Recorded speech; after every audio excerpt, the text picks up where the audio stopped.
With continued market uncertainty in the reserve list, survival of the fittest is the word of the day.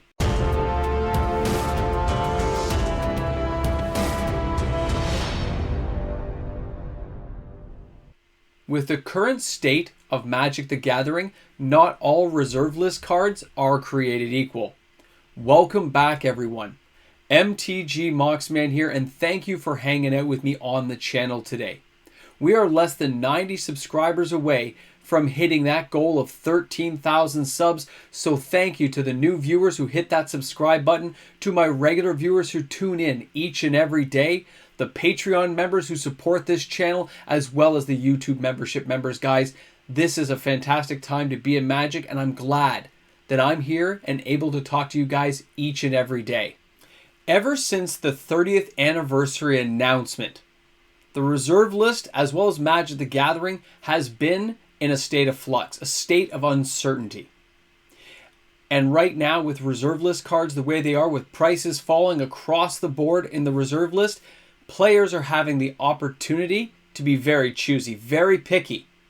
And the cards that are most likely to be bought right now are cards that have obvious uses on the reserve list right away.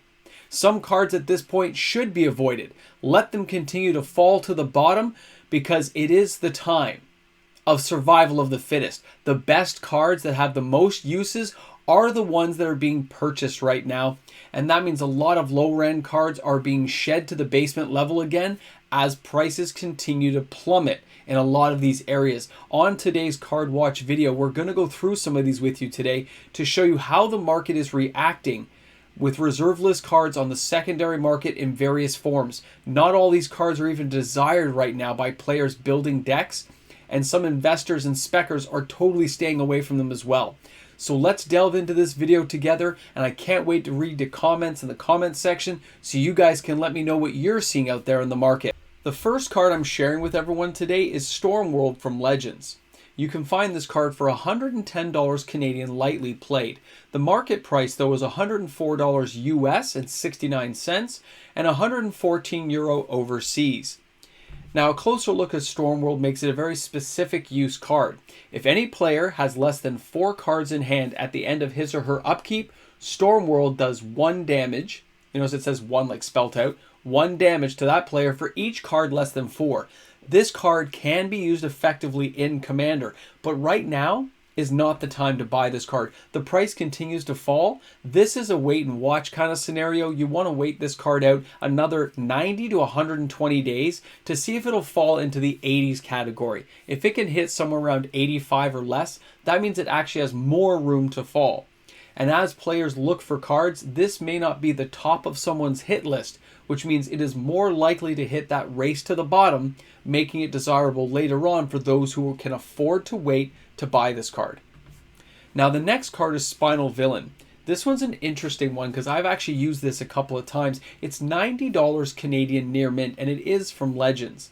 The market price is $80 US, and it's €44.99 to get this card. We can take a closer look at Spinal Villain. 1 red, 2 others. It can be splashed into a red deck. Forget its power. It's a 1/2 creature. It's very weak, but it can destroy target blue creatures just by tapping it. And that's just something you don't see very often, which makes it great to add into decks like with goblins and stuff because it gives you a little bit of variety that somebody may not be expecting. This card again is plummeting down in price, and I continue to see it fall each and every week. It's about time I put it up for the Card Watch video because it's fallen to a certain level where I think it's becoming a desirable possibility. I think it'll go down another $10 though, another 10 or 12% maximum before it really will start being bought up by people, but it's something you can wait on the sidelines for a little bit longer. And remember guys, you can look for any Legends cards in Italian and save a lot more money depending if you care if it's in English or not.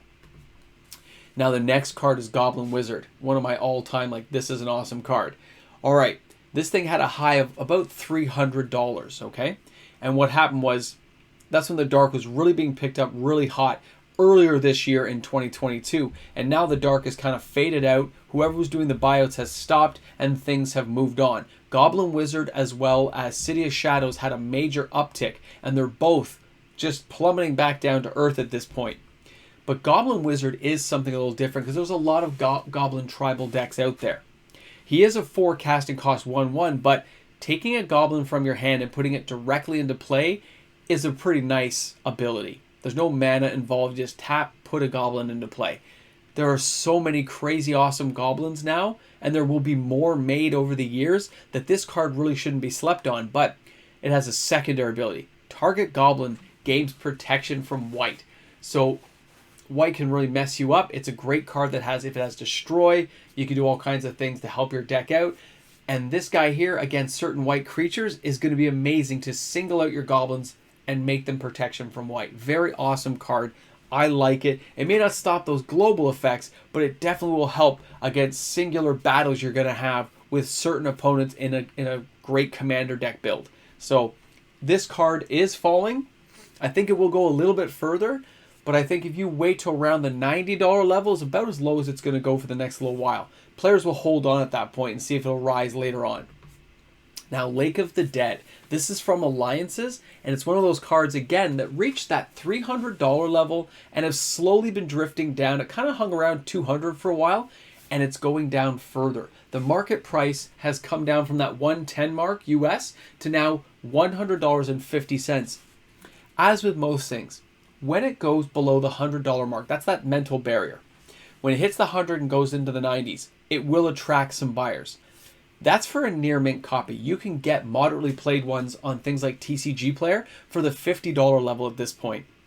And anyone here who might be deciding to buy cards you see in today's video on TCG Player, please remember to use my affiliate link that is found in the description of my video. On every video I do, just click that link. It'll take you directly to TCG Player to start off your shopping experience, and I get a kickback for the channel of about 3.5% of anything you buy. So it really helps the channel out, and I appreciate it. Thank you guys. And Lake of the Dead is just one of those cards. I mean, the artwork is just eternal. It's when I think of anything from Alliances, I think of this card. I think Lake of the Dead right away. As much as I love Soldevi Excavations, for artwork, I generally just think of this card because it's just so creepy and eerie and just so well done. We loved it as teenagers. This card, if it drifts any lower, it will attract buyers, guys. Just keep that in mind. In case it's a card you're hoping will go lower, it may not go much lower without being noticed. Now, our next card is Seeds of Innocence. This is one card that I do recommend buying. It's really come down hard. It's at a good price point right now. So where some of these cards I say you can wait, I would buy this one if you don't have any yet.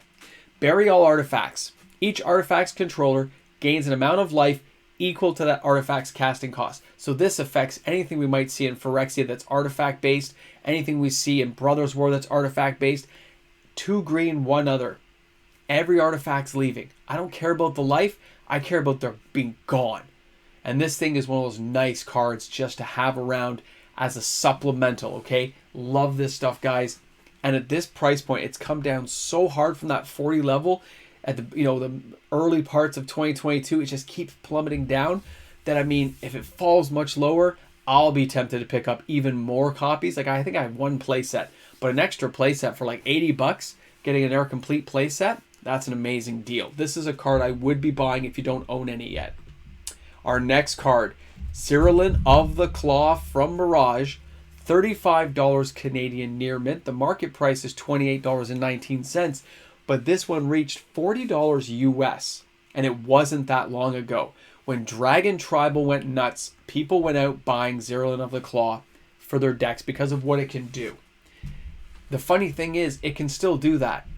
It's just players have put money aside. They're thinking other things. They're busy. The market in the world is crazy, guys.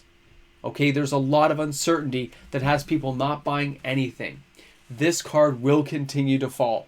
Okay, you do not have to buy it now. If it's a card you wanted for your Dragon Tribal, wait another 120 days. It is going to keep going down until it hits around the $15 mark. It's just going to keep going. There's nothing propping this card up right now that makes it stay here. There's not enough popularity in that deck build to make this card stay there, so it's going to fall. Let it fall flat in its face. This is not a card you have to go and get right now. It's in a free fall. Let it go. All right, the next card is Gilded Drake.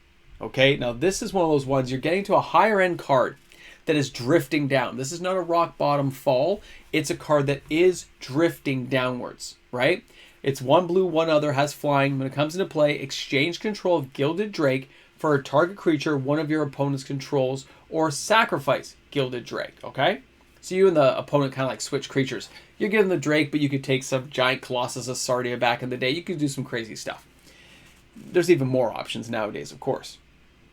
When you're looking at this card, $430 Canadian for a near mint copy, okay? The market price, though, is $302, so that actually works out about right. It's when you start looking at the moderate and heavily played copies that fall into the 200 plus range. When you hit that level for a heavily played card, and it's on a slow drift like this, you can afford to wait and let it drift down and catch it on the downslide when it hits into the 100 plus range. 160, 170. Because people will ignore the heavily played and moderately played. So when we look, the people who can afford those cards at this kind of marketplace, they're going for near mint. They're going for the perfect ones. Those of us who play Commander just want to enjoy the cards, we're willing to take a heavily played because you save half the value, half the price gets saved just by being heavily played. And some heavily played cards still look very nice by today's standards. Not all of them are beat up in toast as most players expect them to be. I've been pleasantly surprised a few times. Great card, guys. Now our next card, Temporal Aperture. Okay. $9 Canadian near mint. Market price of about $6 US. Reached as high as $30 before it started its massive downhill slide. Markets the way they are in the world right now, I'm not surprised. But take a look at the card. 2 generic. 5. Shuffle your library and reveal the top card. Until the end of your turn, as long as that card remains on top of your library, you may play that card as though it were in your hand without paying its casting cost. Okay. Imagine you find a way to thin your deck out so every card is a time walking spell. And it's in a commander deck, and every card you have left is a time walking card. Because you've used things like Soldevi Digger to make it happen, or you've finagled your deck around. So every time you just time walk forever. Because the cards are all time walking cards, but this can actually make them show up as well. Or if you only have one card in your deck left, and it's a time walk, and you time walk forever by doing this each and every turn. It can be hilarious. This card does have some fun uses to it, okay? There are reasons to have this card around. And at this price, on TCG Player for like $3 lightly played, are you kidding me? It's a great buy, okay? It is. It's fallen so much that it's basically back where it began.